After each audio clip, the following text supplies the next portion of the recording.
اس challenge کو قبول کرنے کے لیے انسان کے اندر پائے جانے والے مادی اور روحانی عناصر میں توازن پیدا کرنے کی ضرورت ہے۔ جب کبھی یہ کام الہی ہدایات یعنی اللہ کی رہنمائی کی روشنی میں کیا جائے گا، انسان کو اس میں کامیابی نصیب ہوگی اور اس کی فطرت حیرت انگیز کارنامے انجام دینے کے قابل ہو جائے گی۔ اس اہم کام کے لیے ضروری ہے کہ انسان اور اس کے خالق کے درمیان مضبوط رشتہ استوار کیا جائے۔ دیکھا جائے تو اسلامی عبادات میں سے ہر ایک، چاہے وہ نماز ہو، زکوٰۃ ہو، روزہ ہو یا حج ہو، یہ ساری عبادات انسان کا اپنے خالق و مالک سے صحیح اور راست تعلق استوار کرنے اور اسے پروان چڑھانے کا ذریعہ ہیں، اور ان عبادات کے ذریعے انسانی روح کے لیے اعلیٰ اقدار کی طرف سفر کرنا آسان ہو جاتا ہے۔ مگر روزے میں یہ خصوصیت ایک عجیب شان کے ساتھ پائی جاتی ہے، شاید اس لیے کہ روزے کی کوئی ظاہری شکل نہیں ہوتی۔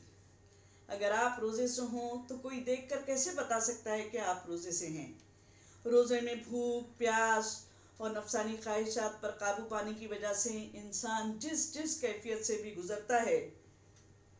دیکھیے تو صحیح کہ وہ سب کچھ روزے دار بندے اور اس کے خدا یعنی اپنے رب کے درمیان راز رہ جاتی ہیں۔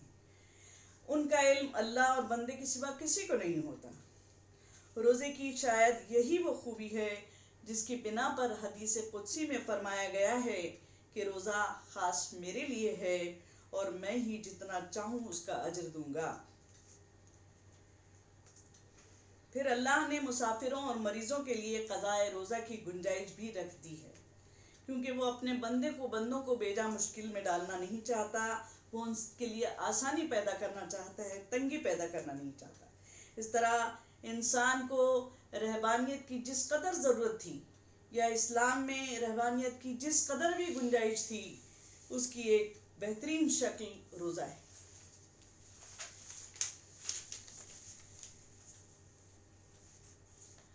حضرت عیسیٰ علیہ السلام کا مشہور قول ہے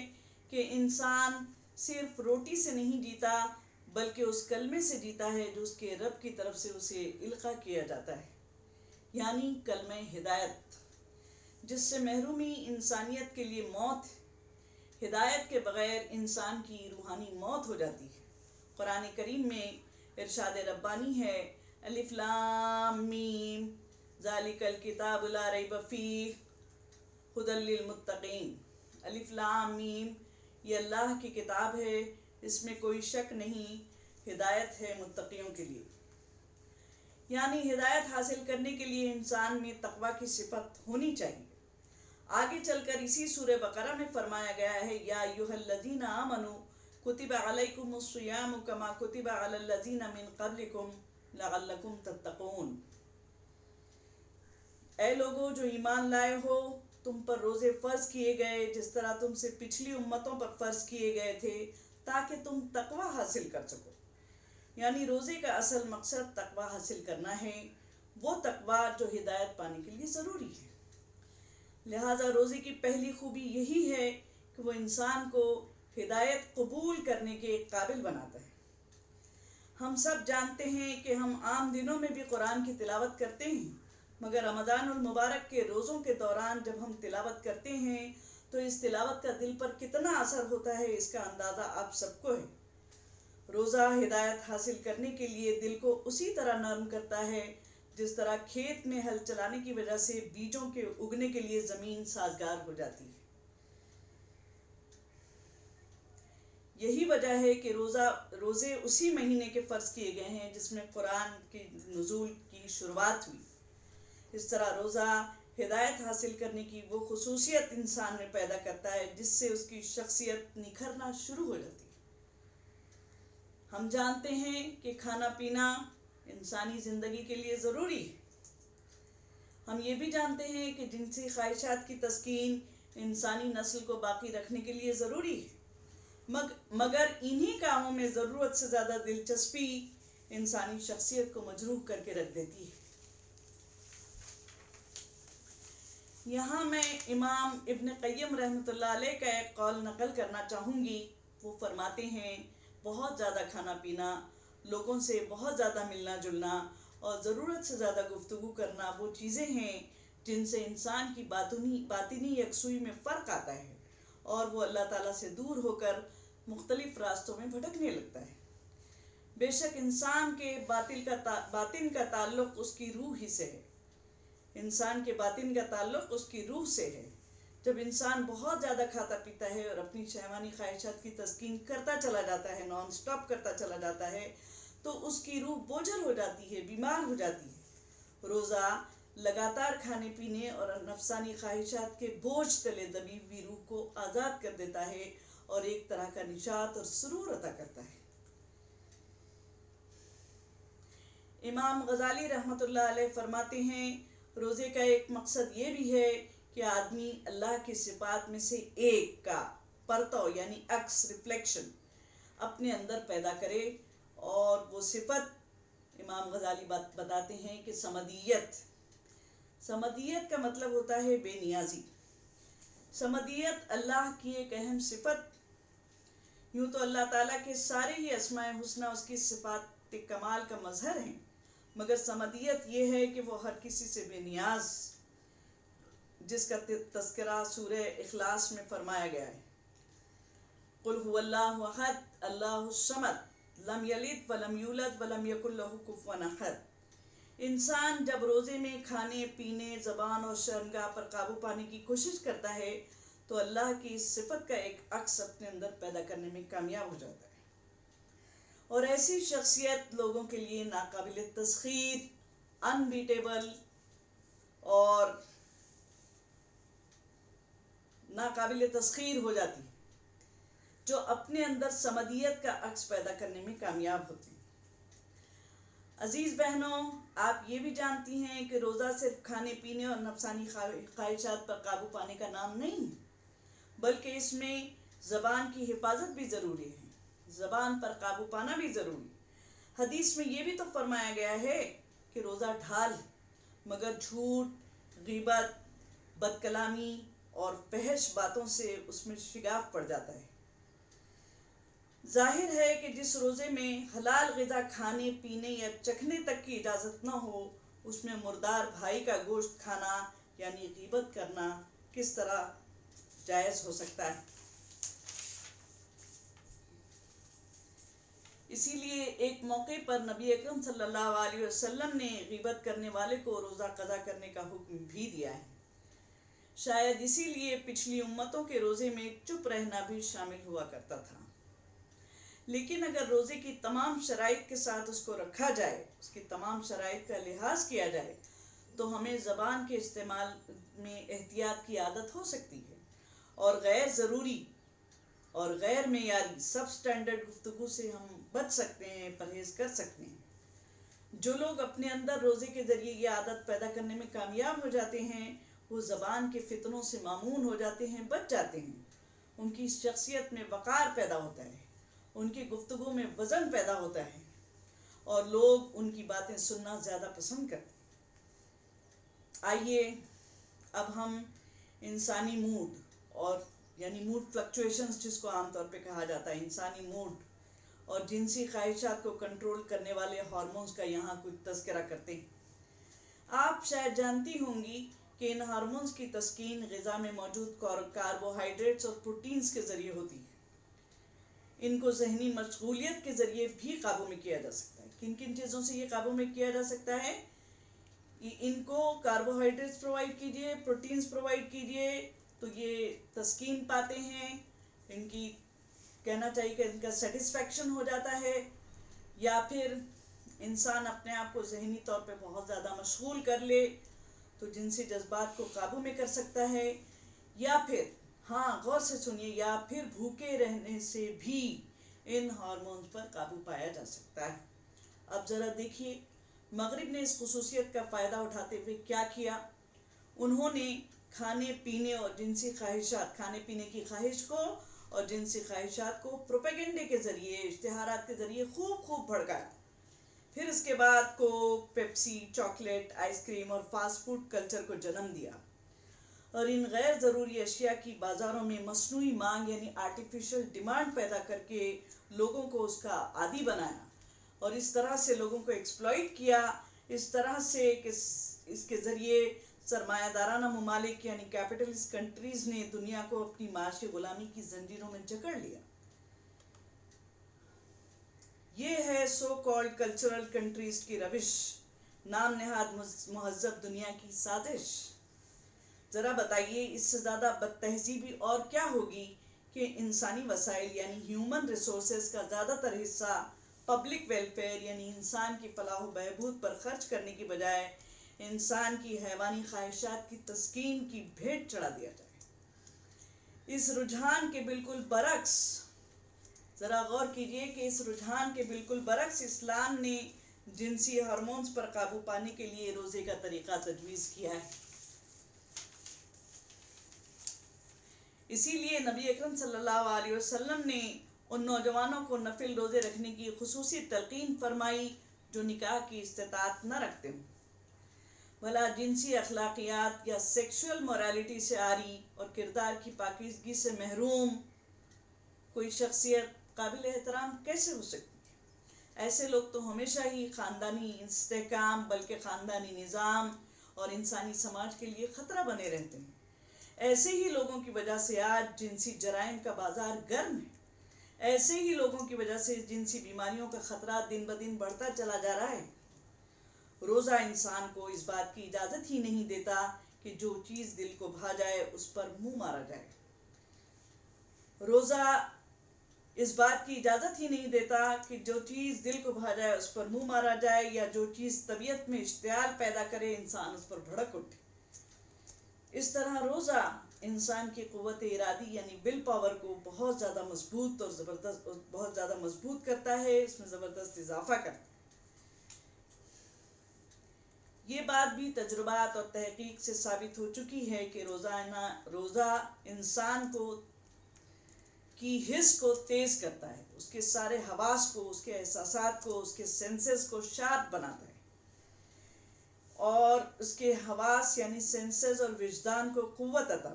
یعنی انٹیوشن کو قوت عطا کرتا ہے۔ اس کے اندر دوسروں کے احساسات کو سمجھنے کی صلاحیت، جسے انگریزی میں ایمپیتھی کہتے ہیں، اس کو پروان چڑھاتا ہے۔ روزے کی حالت میں خود بھوک پیاس سے گزرنے کے بعد انسانی برادری کے محروم افراد کے لیے جو جذبات پیدا ہو سکتے ہیں، جب ہم روزے میں بھوک اور پیاس سے گزرتے ہیں تو ہم کو پتہ چلتا ہے کہ بھوک ہوتی کیا ہے، پیاس ہوتی کیا ہے، کھائے پیے بغیر رہنا کس کو کہتے ہیں اور کس تکلیف سے انسان گزرتا ہے۔ اس کے بعد ہی انسان کے اندر، جب تک انسان خود ان تکلیفوں سے، خود ان مشکلات سے، خود ان احساسات سے، خود ان کیفیات سے نہ گزرے، تب تک انسان کے اندر خدمت خلق اور انسانی ہمدردی کا وہ سچا جذبہ پیدا ہی نہیں ہو سکتا۔ اور دیکھا جائے تو خدمت خلق اور انسانی ہمدردی کے بڑے سے بڑے لیکچر اور تقریر اور تذکیر کے ذریعے یہ جذبہ نہیں پیدا کیا جا سکتا جو روزے کے ذریعے پیدا کیا جا سکتا۔ روزے سے ہی انسان پر وہ کیفیت طاری ہو سکتی ہے جس کی بنا پر وہ بھوکے اور محروم لوگوں کا دکھ سچ مچ سمجھ کر بے لوث انداز میں ان کی خدمت پر آمادہ ہو جائے۔ اگر آج سارے انسانوں میں یہ خصوصیت پیدا کرنے میں ہم کامیاب ہو جائیں تو دنیا میں کوئی شخص شاید بھوکا نہ رہے۔ آپ جانتی ہوں گی کہ آج کل دماغی ذہانت یعنی IQ انٹیلیجنس کوشن سے کہیں زیادہ جذباتی ذہانت یعنی ایموشنل کوشن کو انسانی کامیابی کی ضمانت قرار دیا جا رہا ہے۔ ماہرین نفسیات کا خصوصاً وہ طبقہ اس کا زیادہ قائل ہے جو انسان کو محض چند کیمیائی مرکبات پر مشتمل وجود تسلیم نہیں کرتا، یعنی وہ یہ نہیں سمجھتا کہ انسان محض کچھ کیمیکلز کا مرکب ہے،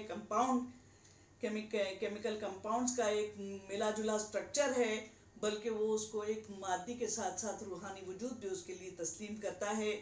ایسے لوگوں کی نظر میں جذباتی ذہانت یا EQ وہ خصوصیت ہے جس کی بنا پر انسان مختلف صورتحال میں بر وقت اور مناسب رد عمل ظاہر کرنے اور صحیح اقدام کرنے کی صلاحیت رکھتا ہے اور معاملات کو بخوبی سمجھ کر انہیں اپنی گرفت میں لینے کا فن جانتا ہے۔ EQ کی مختصر ترین تعبیر یہی ہو سکتی ہے کہ یہ انسان کے فطری میلانات یعنی